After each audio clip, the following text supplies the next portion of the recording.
Hey, coaches, welcome back to Football Talk with Coach Chip. This week, we're not going to be troubleshooting, but there were some questions about crossing routes that came across my computer through messaging and through email. And so I thought I would do this. Here it is, Halloween 2024. So coaches, stop being scared of crossing routes. Throw it across the middle.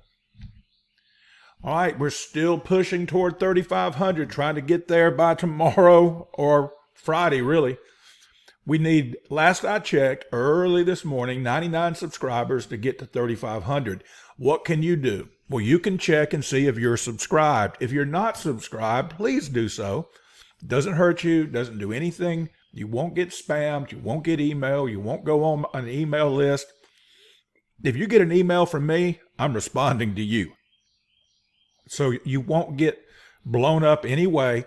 It doesn't hurt you. It only helps me. It helps Football Talk with Coach Chip. It helps me with the algorithm that Google, YouTube runs on the channel, on the site.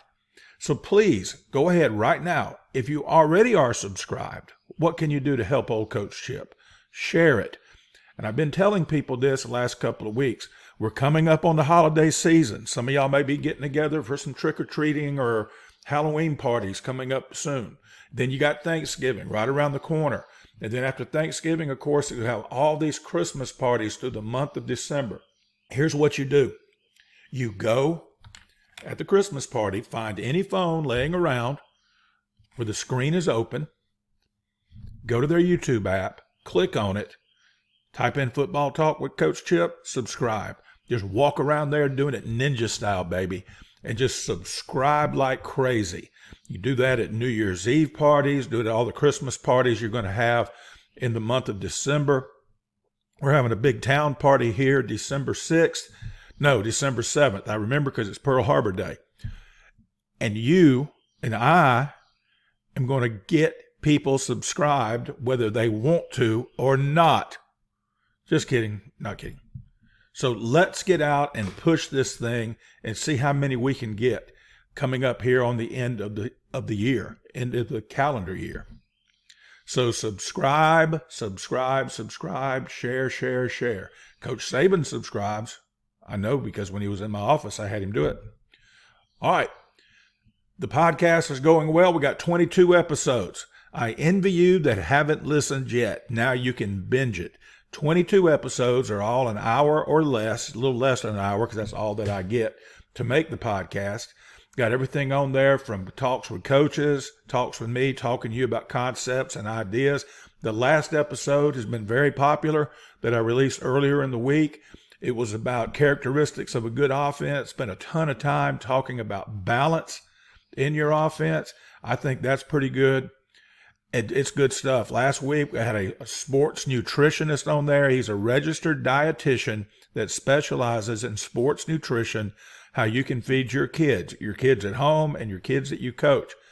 You can find it on Spotify, Apple, and I guess any other podcatcher that you may use. I don't know. I only use those two, so I don't know what's on there and what's not. And if you have an idea for a video for the channel or a podcast guest, contact me at siegel.chip@gmail.com and we'll get that done. I've got a couple lined up. I'm recording one Friday. I'm going to do one next week. I got one lined up with a 9-man football coach. Got another one lined up with a middle school coach that loves to run the jet. So that's going to be a great talk right there. Great conversation. Hey, help me out. Buymeacoffee.com/Coach Chip. You can support the channel and the podcast. And, you know, I send you all this stuff for free, all the resources. That's cool as crap. But, hey, if you want to give me a tip, so to speak, and buy me a coffee, which I don't drink, but I will buy something to drink if you'll send me a little tip. Just going over there. It's easy to do because I set it up.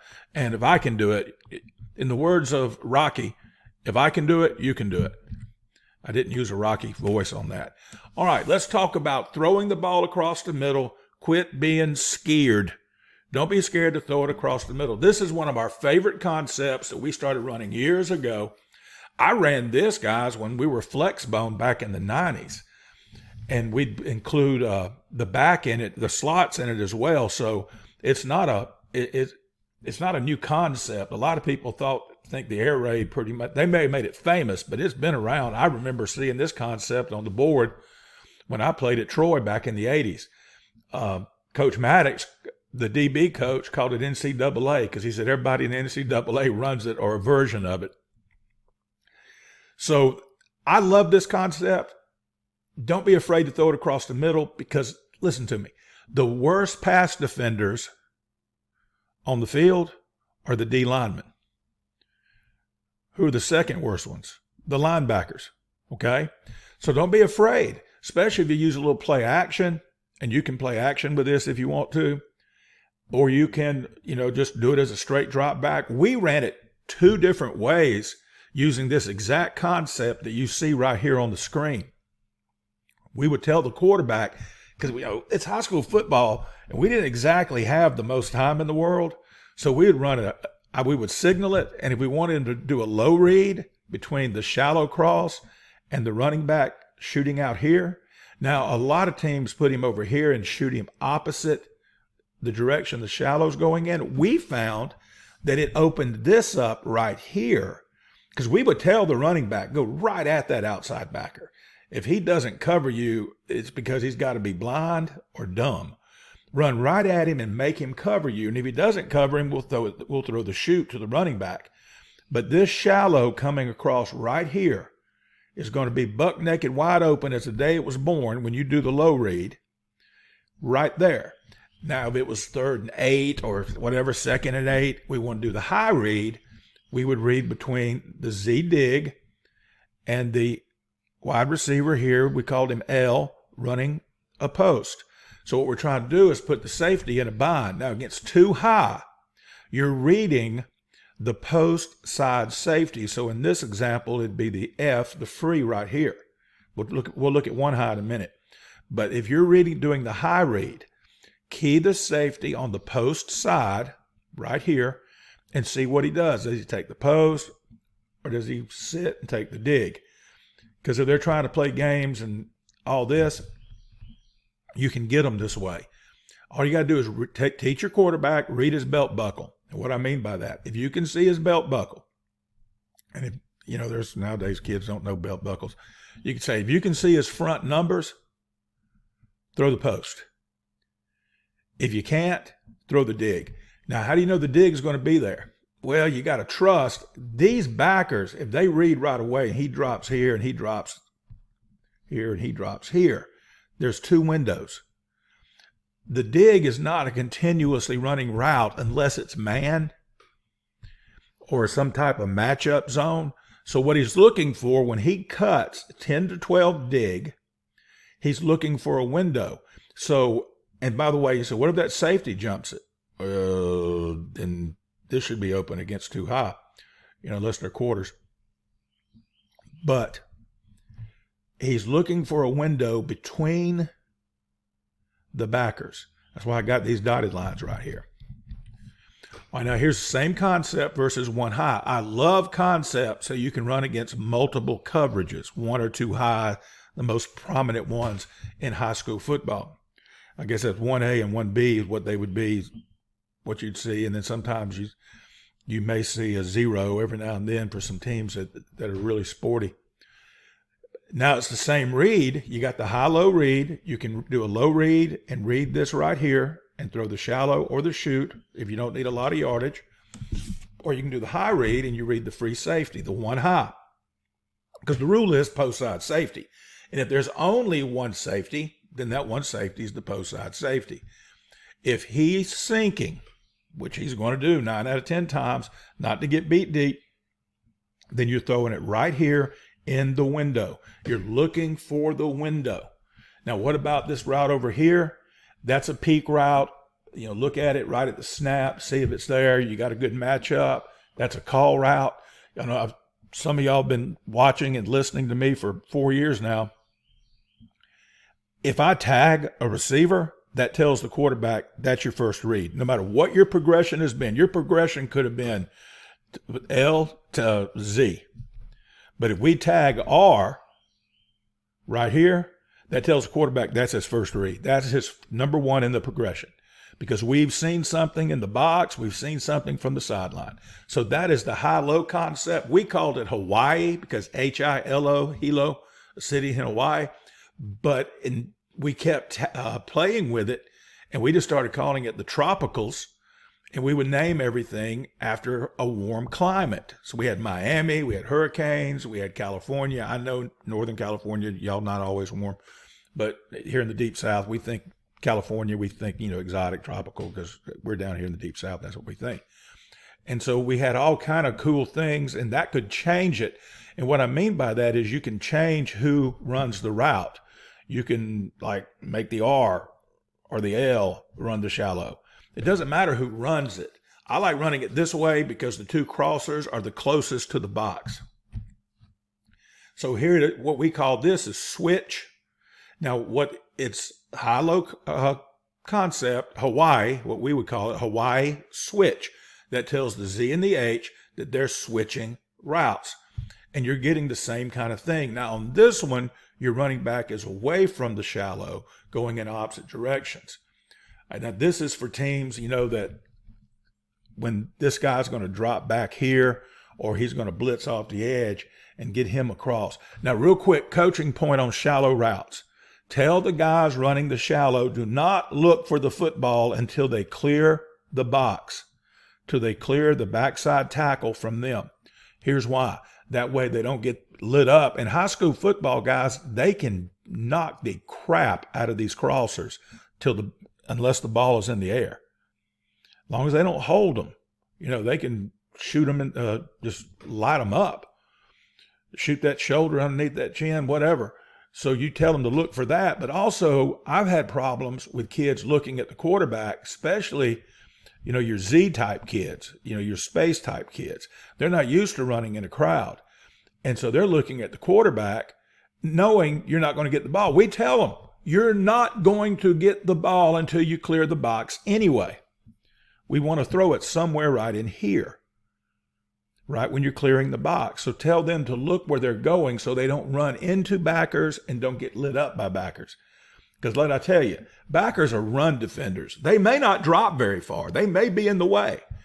And our hard ceiling on that was about 4 or 5 yards. A lot of coaches say run through the heels of the D-line. And we told them that just to keep them from getting too deep. But if they got 4 or 5, we were cool with that and catch it right in here. And if you run the switch on the high-low concept, you're probably getting a better athlete, a quicker kid, a twitchier kid, the ball right here. And that corner has run with that go route, then you're on to something right here. He may break that joker. If the outside linebacker is under the dig, the Z shallow will be open. And that's the way I like to run it. We never ran in the beginning, we tried running the full concept.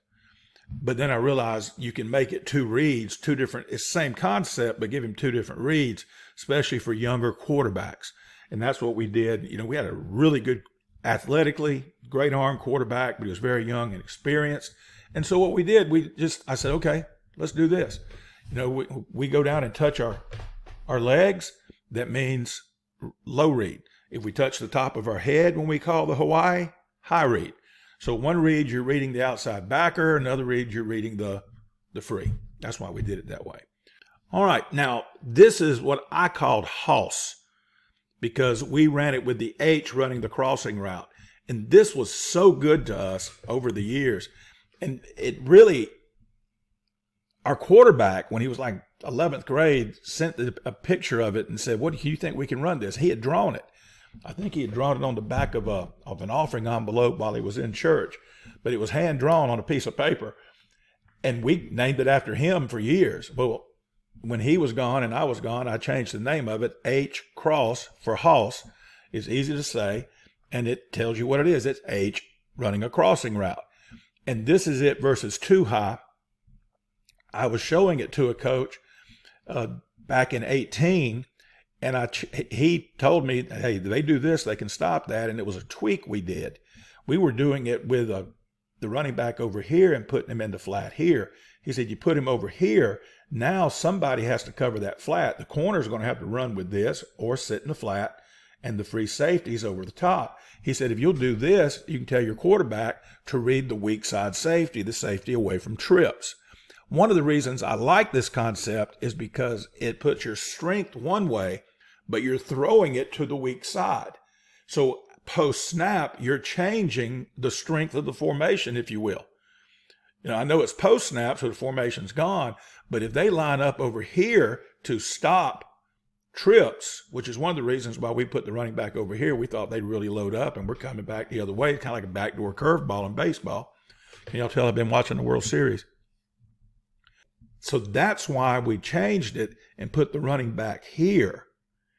And now you can high-load this joker, believe it or not.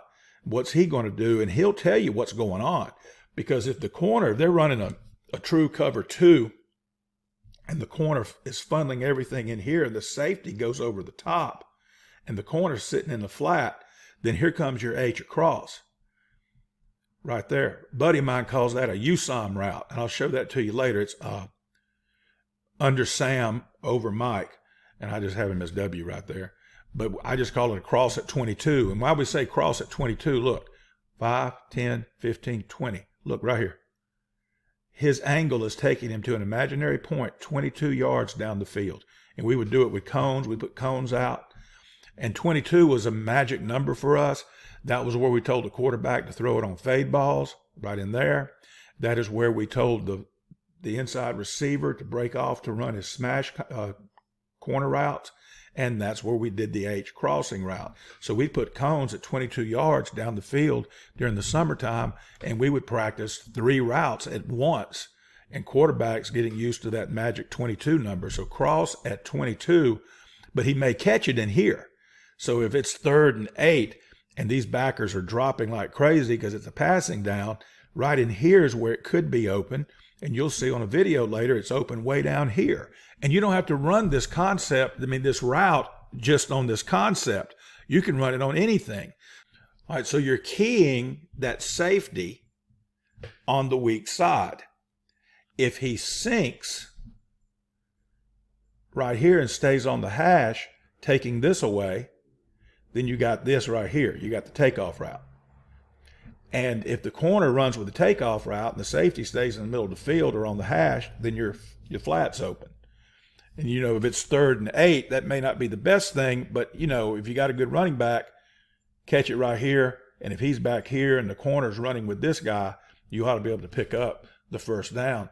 But it's a great shot play. It's a sure enough passing down kind of play. And I love when we changed it and put the back on the weak side, because now we've still got our buck that we can run from this formation. And so it didn't say, because when we put the running back right here to the trips, everybody pretty much knew it was going to be a pass. It was going to be a pass, or we were going to run buck with the toss right here. And so this kind of gives us options, and it gave us something that looked a little different. And the defense couldn't just sit on 1 or 2 things when we got in this formation right here. But you're reading this cat right here. All right, let's take a look at it versus 1 high. Now, you might think right off the bat, oh, you're going to read the free safety. Not right off the bat. First thing you're going to read is this guy right here, because you want to see what he does. He pretty much, all right, the safety's got to take one of these. We know that. But he could drop right in here and kind of take that away. He could. So look at him and make sure right off the bat that he's in the flat. Then you come to the safety. Now you're trying to put that joker in a bind. He's going to have to take the post behind him or this cross in front of him. Now it's not a shallow cross. That's why we quit calling the shallow cross, and just started calling it shallow. So we didn't want the same word, because when we said cross, if we said you run a cross, they knew that meant cross at 22 and get there as quick as you can get there. And a straight line kind of thing. You have to dodge some people. Now, it's not a race. If you get open, you gear down right in here and catch the football. Coaches, don't be afraid to throw across the middle. They ain't got but one guy deep right here versus 1 high. How many of y'all see 1 high all the time? Yeah, me too. So The only ones you got to worry about are these two inside linebackers. And again, they're the second worst pass defenders on the field. The D linemen being the worst covering the pass, and the DBs being the best covering the pass. And you know well as I do, if you've ever been to a football practice and you've been around football long enough, what do inside linebackers spend the majority of their time doing in practice? Run fits, run keys, tackling, defeating lead blocks. Okay? They ain't doing a ton of that. In the summertime, they're doing a lot of 7-on-7. They're doing it, but those guys are there to stop the run. So this is a great concept. I love it. Now, this is one we put in back in 22. Never ran it that much. It's a good concept. We just had so many good things. A college coach came through to visit, and he said, there's one thing that we do, and they were like a flexbone team. And so I called it Dagger because it's double digs. And so it's 2 G's, it begins with a D. The kids got it. We called it Dagger. I'll tell you one, it really worked well in 7-on-7. We ran it a little bit in games, but sometimes it got convoluted. And I just think it was my fault for not working on it enough. But I loved the double dig. And it's not what you think. They're not just hauling butt across there. Now, you've got to teach the Z, and this is one of the reasons I think we had trouble with it, because it was a little different. Because we told the Z on digs like on Hawaii, you're going to sit down in that window. But on Dagger, we wanted him to sit down in the first window past the midline, right here. Because we had the second dig coming behind it, and that's the dude that was always open. The first dig, if the linebackers were good in their drops, the inside linebackers, and they dropped right in here, and then they would see that dig coming, it gets their attention, and this guy is going to sit down in the very first window. So he may never even get to the hash. He may come right here, and it may look almost like a curl. He's going to get it so fast. Because you got to push the corner, make him think you're going deep, and then break off right in here at 12. You want them at different levels, just in case it is man. So you got them at different levels, and also you got them looking for windows. But remember that first dig, he's got to cross midline before he sits down. Cross the middle of the field, then sit down in the first window. This guy sits in the first window. When I say sit, I don't necessarily mean sit, like come to a complete stop. Sometimes all you do is gear down. And the quarterback will hum that joker in there, but a great concept. You don't have to run it with the running back to the trips. You can run it on this right over here and be similar to the Hawaii, the high-low concept, where now the outside backer runs with him. I think I've got that right coming up soon. This was really good because you run this thing 3 or 4 times. Like, again, great 7-on-7 play, something you want to work on in the summer. And, you say, well, Coach, we'll never run that, so why would we run it in 7-on-7? Because your kids are getting practice running digs, and you can run this, and your running back's getting practice at running wheels. So you tag the running back wheel after you run this thing several times, and then you drop. I promise you, he will be buck naked wide open. So the quarterback is looking for a window on the double dig concept. All right, here it is. Yeah, we moved him over here, and now this over here is just like Hawaii on the low read right there. Nothing changes back over here. And of course, we didn't mention the post on the other slides either. The post, if that safety sits, taking away digs, then you're throwing it over the top. Duh, okay? And that's why it says peak. And it could be something that you call, from the box. Oh, and the other thing too, this guy, if you run it running back to the trips, there's a pretty good chance they're going to bring this backer off the edge. I mean, I would. What's he going to do? We'd lock on right here and say, you go. There's nothing there for you. We're not going to let you guard grass. You go. You say, well, what do you do then, Coach? There's nobody to pick him up. Say there's an end right here that there's not enough people to block him. This guy, that is your blitz check. This guy's got to be looking inside. And what you do, you just give him the signal, or it's on his wristband, or you teach him on this play. When you're away from Dagger, you're the blitz checker. So you look inside, you see blitz, you break off your route and just sit it right in here. So he's hot. And you tell your quarterback, you're throwing it over here, but when the ball snapped, you best be looking over here to see if this joker's coming. If he drops, then you, boom, go to your progression. If he comes, stop and hum it right there. And tell him how many yards you'll get. If he's a great corner, a great tackler, get you 5 or 6 yards. And then, of course, if you put the running back away from trips, he is your blitz check right there. And if the backer comes, you hit him right now. Again, look. They know that you're sending your running back out all the time. They may bring him. Because, again, they ain't going to let him guard grass. But in that mic right there is not going to get to that running back. I promise you he's not. All right, this is the wheel away from the trips. And it's just a tag. And remember, when you tag it, tell your quarterback that's the first guy you look at, okay? Now, this is a new one to me, the Yankee concept. This is a shot play for second and short, great play action pass. And I want to show you a couple of clips on it. I got a bunch of crossing clips, but we're not going to have time. We're getting close to 30 minutes. And by the time I get through editing it, it'd be not quite that long, but I don't want to keep you that long. I may come back and just do a video of all the clips, but I will show you some things. I'll tell you what, let's do that. I'll just do a second video with nothing but the clips of the concepts right here. And then we'll link them together. That way you won't have to sit through 30 minutes. 40 minutes of a video. I don't expect you to do that. I would do it, but then again, I'm a nerd. The Yankee concept is freaking awesome. It's a shot play for a short yardage. You fake play action, whatever play you want to fake. And notice I've got the running back and the H staying in here to block. So we got 7 guys blocking. It's not quite max protection. To me, max protection is, 9 guys blocking. Quarterback throwing in one route. That's the way it used to be anyway back in the day.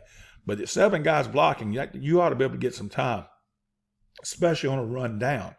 So great on second and short. If you're a team that runs the ball a lot on first down, maybe a good first down play. And there's all kind of different ways to run it, but you run a post and then you run some kind of crossing route. And this crossing route's coming from wider than the others. So usually it's an H or a Z in our offense that runs across at 22. So notice the angle's a little different. But what you get, you're trying to put the free safety in a bind. He's going to have to pick. This is a great one high. That you notice the post is 1A, the cross at 22 is 1B. Because he's reading one guy is going to tell him who to throw it to between 2 guys. The 2 guys being the 2 wide receivers. And so you're making that safety. The play action should take away the linebackers. If they do drop, they're going to drop. They'll be tardy. And I got him coming right here. He can come deeper. If that safety is bailing right here, he can come a little deeper. But we like telling him cross at 22 because it gives him a landmark. And you don't want to give these high school kids and sub-varsity kids too much room for creativity because they will take advantage of it. This is a great concept. We never ran it. I've got some film to show it to you. But again, I love the idea of max protecting, for lack of a better term, 7-man protection, making a play action pass to eliminate the linebackers, dropping underneath your crosser, and then reading that one safety. And it's an easy read, just looking right down the middle of the friggin' field. And you're not staring down a receiver. You're staring down a DB. But you want that DB to see you staring him down because he's thinking, I can't get beat deep, and he's dropping like crazy right there. Okay, tell this guy he's got to be careful when he catches it because that corner may be saying, hey, nobody's coming here, and maybe he's in there and light his butt up. But that's a good concept. If for whatever reason the corner carries and the free takes away your crosser, your shallow's coming across right here. Okay? All right. All right, here is the new and updated freebie list. Now it's up to 38 on there. I've included the jet blocking rules that weren't on there before, but were available, and added some new things. The Air Coryell playbook. A lot of people say Coryell used a lot of Gilman stuff from when he was with the Chargers, and Coryell was out there at San Diego State, and then he took it and made it his own. Hey, let's get those subscriptions up. Subscribe. Share it with people. Remember what I told you at the beginning of the video. Start going ninja style on some of your friends and family's devices. Boom, click in there and subscribe them. Won't hurt them one bit, I promise. All right, don't forget the podcast on Spotify and Apple. One more thing, coaches. Be sure to look below for the link to the video clips of the concepts that we talked about. This will be a 2-part video. Part 2 will have the clips of these concepts that we just showed you on this video. All right. Until next time, y'all be elite. All video clips contained on Football Talk with Coach Chip are meant for analysis, criticism, comment, teaching, and research by football coaches. We believe this falls under the fair use doctrine of the Copyright Act, Section 107.